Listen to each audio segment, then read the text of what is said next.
Welcome to Sam Outside. I'm Sam and I'm outside sharing with you a very interesting discovery.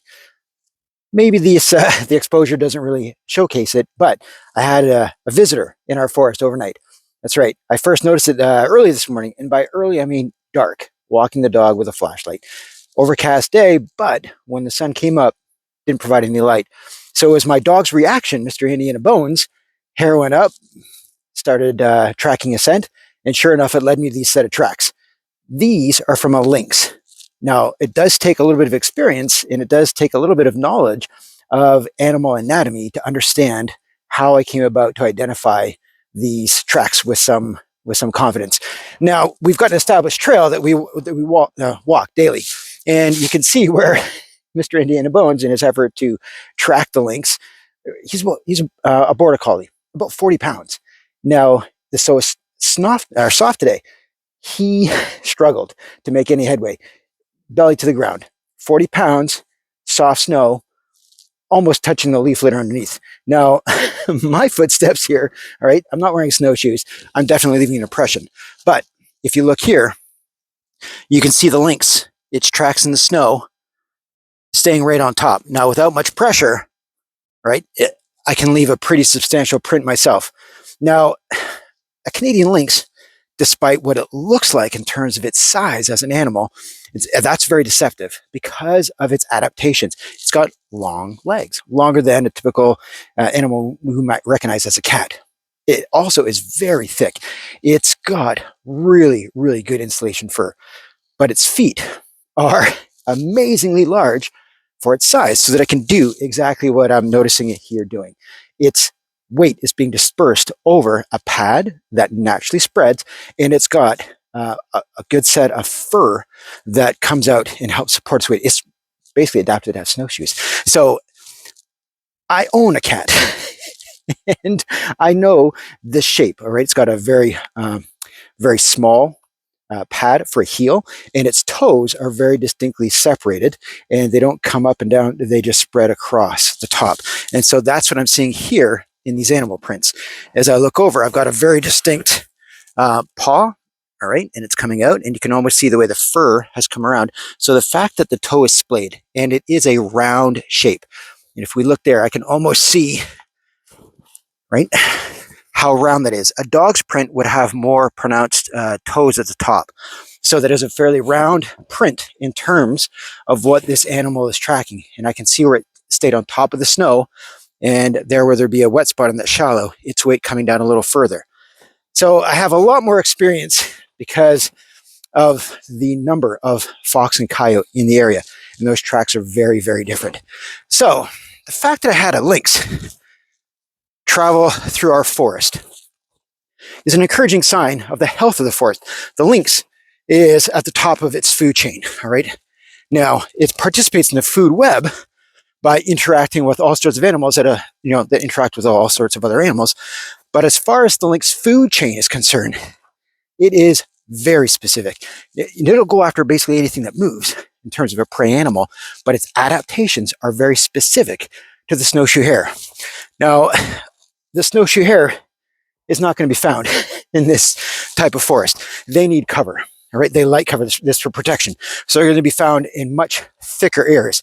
So this lynx was using this top of this hardwood ridge to get from one transition zone where there'd be a cover of thick coniferous trees, probably in a low-lying area, maybe even a swampy area, at the bottom end of the lake, over to another place where it might find more snowshoe hare. Now, the snowshoe hare, only weighing 4 or 5 pounds, it stays on top. But when it runs full speed, yeah, it's going to be putting its energy and effort into each one of those footsteps.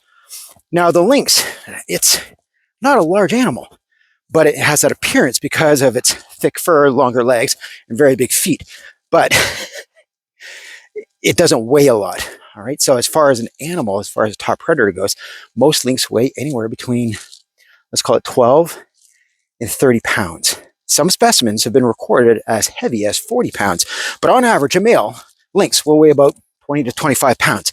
I know that animal had a good size print, and it was at least a 2-year-old because at this time of year, the kittens born this year would have been born in, in April or May, they would still be with mom, still learning. All right, they'd stay with their mom for a little while longer. So the fact that that's a solitary print, no other prints around, I know that that is a solitary hunter, which means it's mature.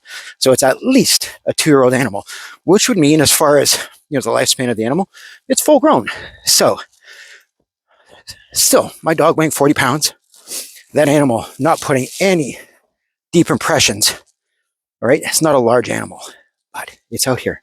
Now, there are some fox tracks nearby, and they are very different. So my dog, being a border collie, 40, 45 pounds, can't wander off trail with much success. Just bottoms right out. Doesn't have the adaptations to disperse his weight relative to his size. All right, his feet are too small. The fox is also a light animal. Now, fox, much smaller than a lynx, but again, the looks can be deceiving because of how full and thick their winter fur is. But at this time of year, again, the pups would still be with mom. So when I see a lone set of tracks, I know the solitary animal, it's mature, given at least 2 years old.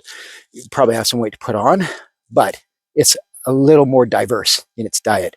So I see a set of fox tracks here in the snow, and they are a little bit deeper than those lynx tracks.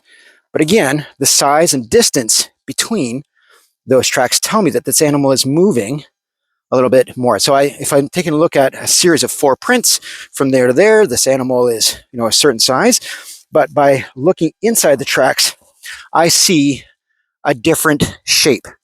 And I can see two toes, and the pad is a little more pronounced. It has a small dog look. Now, I know it's a wild dog because its claws are further set back. Most domestic dogs would have a longer claw, but they would not be roaming these trails, in solitude. There would be other human tracks associated with all the dogs that I know in this area. I haven't seen any wanted posters, missing dog posters, our local mailbox, right? The fact this animal was out middle of the night tells me that it's not a lost dog or it's not domestic. So there are some things that I've learned by observation and through my own research, my own learning, that allow me with a very good amount of confidence that I've got 2 predators in this area. And that tells me I've got a healthy ecosystem, because I would need prey animals to support, the right kind of prey animals to support the number of fox and lynx in this area. So the fact that the lynx is passing through tells me that there is healthy rabbit population. That tells me that there are the right kinds of plants in order to support that rodent, that herbivore. And I've seen the fox in my own yard because I'm a bird feeder, and I know that there's a good range of birds. All right, it's not just the chickadees and nuthatches, but I've got about a dozen on any given day, different kinds of wintering birds. And of course, for those of us that feed the birds, we know that we're feeding squirrels, and those are the ones I see. Now, there are also night squirrels and moles and voles and other things that are part of that ecosystem, and it's out here in this forest as well. I see the evidence. I see browsing, I see scat, I see tracks. I very rarely see the animal. Doesn't mean they're not here, right? So it is encouraging when I see the tracks. Now, the fact that I'm out here noticing the tracks and the act of doing what I'm doing for you today, sharing these observations according to the Ministry of Natural Resources, Fisheries, what I'm doing is actually considered hunting. All right. Most of us, when we think about that word, we think about the act of harvesting an animal, whether through through using some sort of killing device, whether that's a gun or bow or a trap. Now, both fox and lynx are fur-bearing animals, and they'd be allowed to be trapped by someone who's holding a trap line and trapper's license. But a small game license for those people who have a hunting license, yes, they would fall in there as well. But I'm not out here harvesting an animal. I'm not even looking for the animal. But the fact that I recognize and know, and basically I'm tracking, I'm able to know that that animal came from this direction, and the habitat and where it was going, and the habitat, its prey animals. I know, and I'm sharing the animal behavior, the act of interacting in this ecosystem and recognizing the tracks and sharing the information about tracks. The tracking of that animal is considered part of the skill set it takes in the act of hunting. So I do hold a hunting license for small game, and given the opportunity, the invitation, access to land, access to a schedule, yeah, I would participate in harvesting wild game, but it's not something that I need to do. It's something that I enjoy doing because it is a skill, and a skill is a skill when it is practiced. All right. If I am going to use a bow, I need to know that with 100% guarantee success that I can harvest that animal in an ethical and safe way. All right. I don't want to take a chance, which means I need to practice my bow skills. And the same goes with a firearm. I don't want to just put it away, take it out. I need to practice. I need to dial that system in, and I need to understand range. I need to understand what it takes to be an ethical participant in that practice known as hunting. It's not something I do regularly. I can go years without hunting. Same with fishing, but I have the skill set. It's not current in this practice, but it's a way that I grew up. And it's that foundation of my childhood and the part of what I do as an outdoor educator that allows me with some confidence to identify, more importantly, appreciate what it takes to sustain wildlife in the type of forest that I have. I don't take it for granted, which is why I feel special in the ability to share observations, and I do. I get excited. All right, lets me know that I am part of the system, even though the fact that I'm up here with a dog twice a day, every day, it is a disturbance. All right, we are trespassing and adding our influence, our scent, our disruption to animal patterns and animal routine.